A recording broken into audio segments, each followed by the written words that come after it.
భారత communist party CPI Hyderabad జిల్లా council ఆధ్వర్యంలో ఛత్రపతి శివాజీ మహారాజ్ జయంతిని పురస్కరించుకుని తెలుగు, హిందీ, ఇంగ్లీష్ మరియు ఉర్దూ భాషలలో ముద్రించిన కరపత్రం శివాజీ పెద్ద కటౌట్ ఈ రోజు మధ్యాహ్నం 3 గంటలకు ఏఐటియుసి రాష్ట్ర కార్యాలయం ముందు ఆవిష్కరణ ఉంటుంది. ముఖ్య అతిథిగా ఈటి నరసింహ, సిపిఐ తెలంగాణ రాష్ట్ర సహాయ కార్యదర్శి పాల్గొంటారు. మీ పత్రిక, ఫోటోగ్రాఫర్, విలేకరులను అదేవిధంగా వీడియోగ్రాఫర్లను పంపించి వార్త కవర్ చేయగలని విజ్ఞప్తి. ఇందిరా పార్క్ వద్ద కల్లు గీతా కార్మిక సంఘం రాష్ట్ర కమిటీ ఆధ్వర్యంలో మొత్తం 105 మంది నిరాహార దీక్ష చేయబోతున్నారు. ప్రధానంగా రాష్ట్ర ప్రభుత్వం ప్రవేశపెట్టబోయేటువంటి బడ్జెట్లో గీతా కార్మికుల సంక్షేమానికి 5,000 కోట్ల రూపాయలు కేటాయించాలని, అలాగే ఎన్నికలకు ముందు కాంగ్రెస్ పార్టీ గీతా కార్మికులకు ఇచ్చినటువంటి హామీలను అమలు చేయాలని చెప్పి డిమాండ్ చేస్తూ ఈ దీక్ష సాగుతుంది. రాష్ట్రంలో ఉన్నటువంటి గీతా కార్మికులు, ఎక్స్రేషో బాధితులు, అలాగే వివిధ సంఘాల నాయకులందరినీ కూడా ఆహ్వానిస్తున్నాం. పెద్ద సంఖ్యలో హాజరై ఈ యొక్క దీక్షా కార్యక్రమాన్ని జయప్రదం చేయాలని చెప్పి విజ్ఞప్తి చేస్తూ ఉన్నాం. ప్రధానంగా రాష్ట్ర బడ్జెట్లో గత సంవత్సరం 70 కోట్లు కేటాయించి కేవలం 17 కోట్లు మాత్రమే ఖర్చు చేసినట్లు చెబుతున్నారు.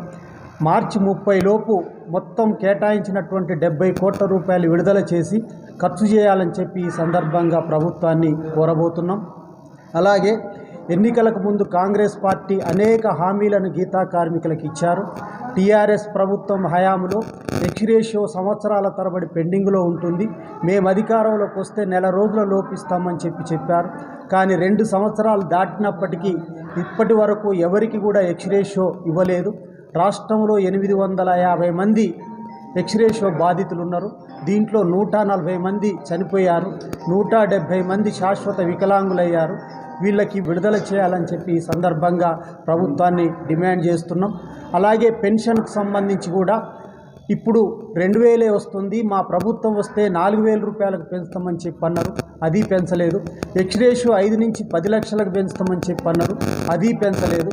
అలాగే కొత్త దరఖాస్తులు కూడా పెన్షన్కు సంబంధించినటువంటి ఎవరి కూడా స్వీకరించట్లేదు. 2 సంవత్సరాలు దాటింది. 50 సంవత్సరాలు పైబడినటువంటి వృత్తిదారులందరికీ కూడా పెన్షన్ ఇవ్వాలని చెప్పి ఈ సందర్భంగా డిమాండ్ చేస్తూ ఉన్నాం. అలాగే ఏజెన్సీ ఏరియాలకు సంబంధించినటువంటి వాళ్ళవి కూడా సొసైటీలు పునరుద్ధరించాలని, అలాగే వాళ్ళకు కూడా సంక్షేమ పథకాలు వర్తించాలని చెప్పి డిమాండ్ చేస్తూ 14 డిమాండ్లతో ఈ యొక్క నిరాహార దీక్ష చేయబోతున్నాం.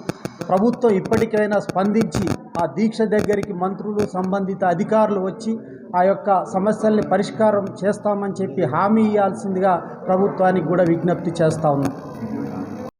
రాష్ట్రంలో ఉన్నటువంటి గీతా కార్మికులందరూ జయప్రదం చేయాల్సిందిగా విజ్ఞప్తి చేస్తూ ఉన్నాం.